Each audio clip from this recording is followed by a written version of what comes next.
Ouverture ce jeudi du procès de l'ancien président ivoirien Laurent Gbagbo à la Cour pénale internationale. Un procès après son arrestation.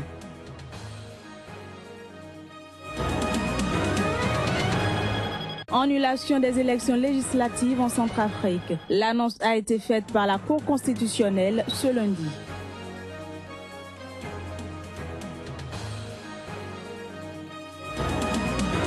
Au Burkina Faso, hommage aux victimes des attaques djihadistes perpétrées le 15 janvier. Les temps forts de la cérémonie dans ce journal avec Claude Ramba.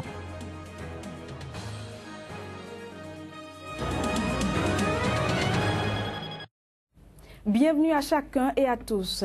Le procès de Laurent Gbagbo s'ouvre ce jeudi à la Cour pénale internationale.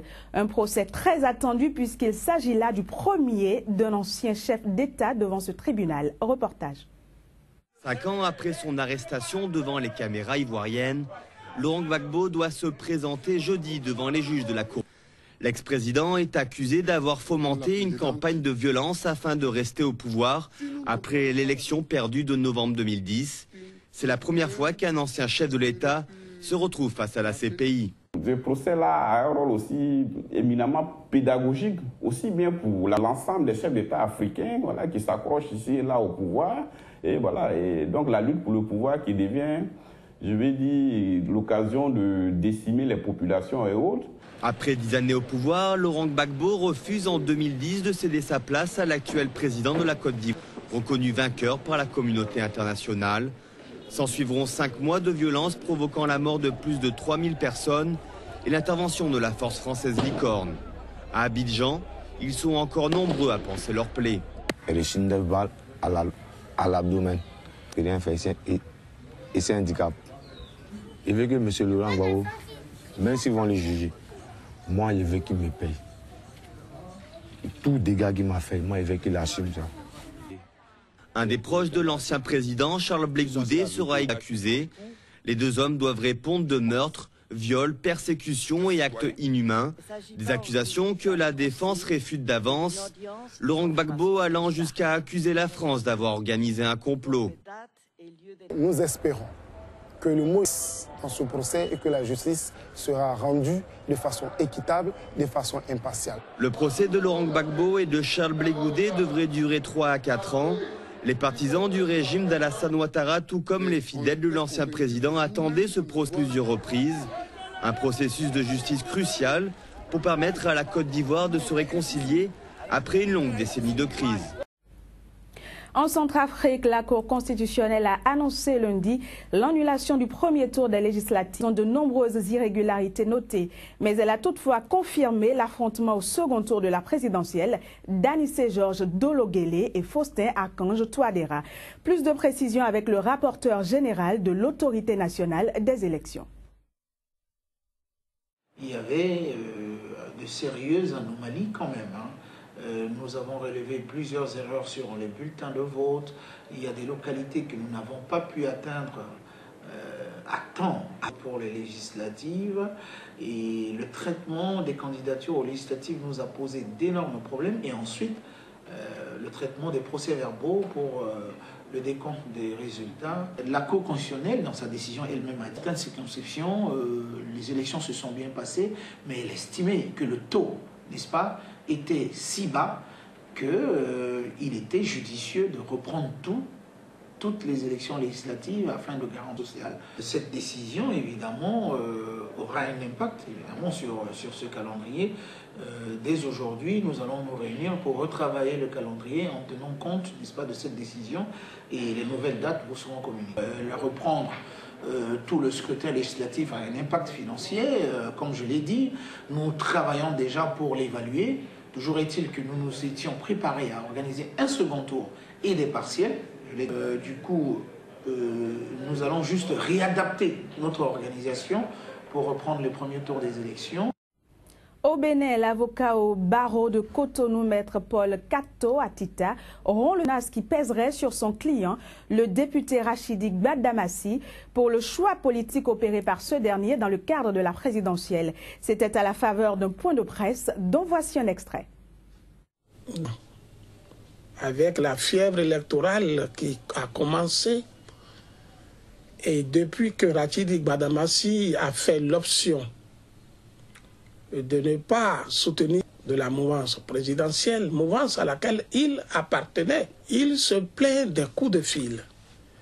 Il se plaint des menaces qui lui sont adressées par téléphone. Il se plaint des intimidations. Il se plaint de ce que toutes les informations qui lui parviennent. Du côté, il va loin jusqu'à suspecter qu'on pourrait attenter à son intégrité physique. Dans mon rôle d'avocat, spécialement d'avocat, j'ai fait ce que la loi a visé les différents procureurs de la République du territoire national, notamment le procureur de la République de Parakou, qui est le procureur de sa circonscription électorale. Je l'ai fait. Mais dans une affaire comme celle-ci, je voudrais passer donc par votre canal pour prier le gouvernement, toutes les institutions, tout ce qui est pouvoir public, les forces de l'ordre, la police et notamment la police de Parakou. J'insiste sur Parakou, le commissariat central de Parakou.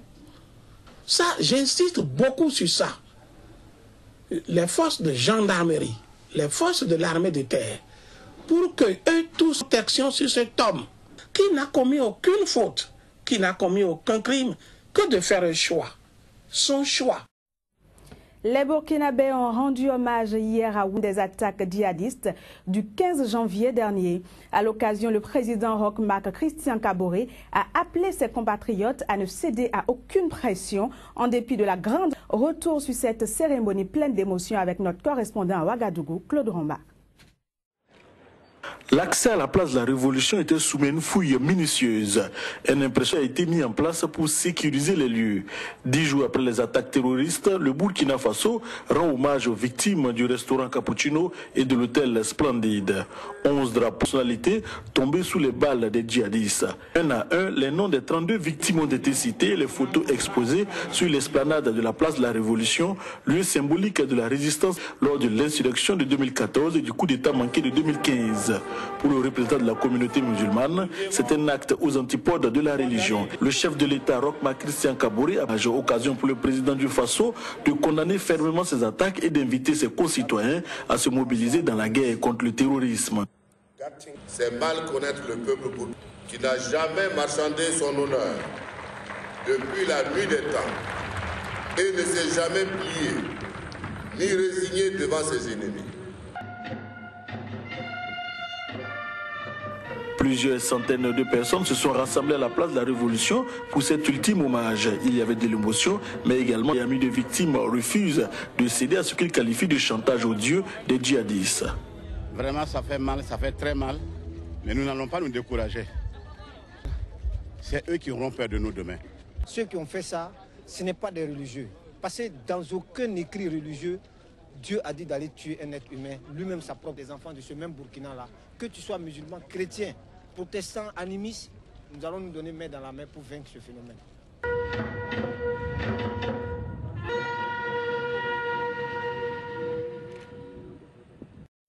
Fin de la première partie de ce journal, place à présent à la revue de presse.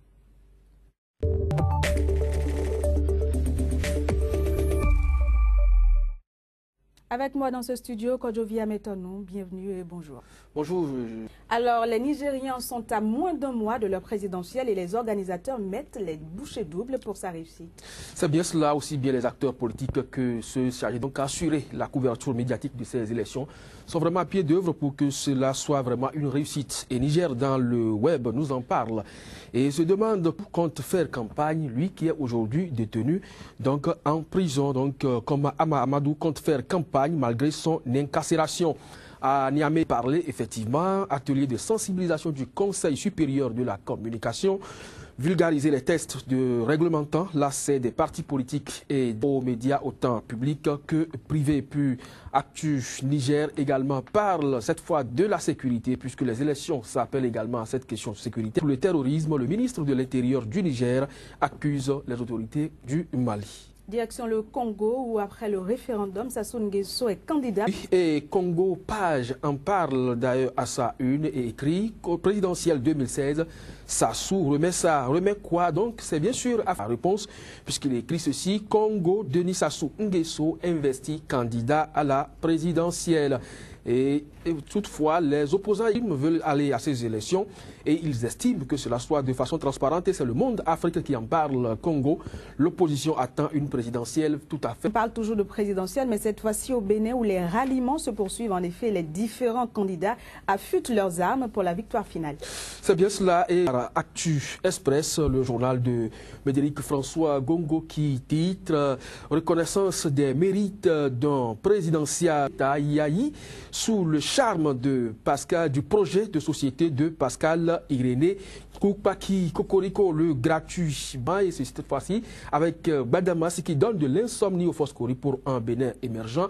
Des conseillers locaux de Tchaourou, de Tchatchou du moins, Djougou opte pour Sébastien Germain Ajavon, écrit donc le journal Kokoriko qui parle également des 14 conseillers communaux de Boïko aux côtés d'Alon. Avec la boussole, on constate que Tchaourou accueille avec ferveur le général Robert Bihan et lui déroule dans le cadre de ces élections. Et puis il faut reconnaître que dans le cadre de la décision portant recours en invalidation des candidatures de Patrice Talon, et bien la Cour retourne aux citoyens Stanislas Zossou et Andoche Ameïse leur copie. Et puis Jack Bata pour finir avec le Bénin, comme vous l'avez dit, et bien le cœur de Boni Yayi balance entre Zissou et Koupaki, titre donc en manchette le quotidien Jack Bata.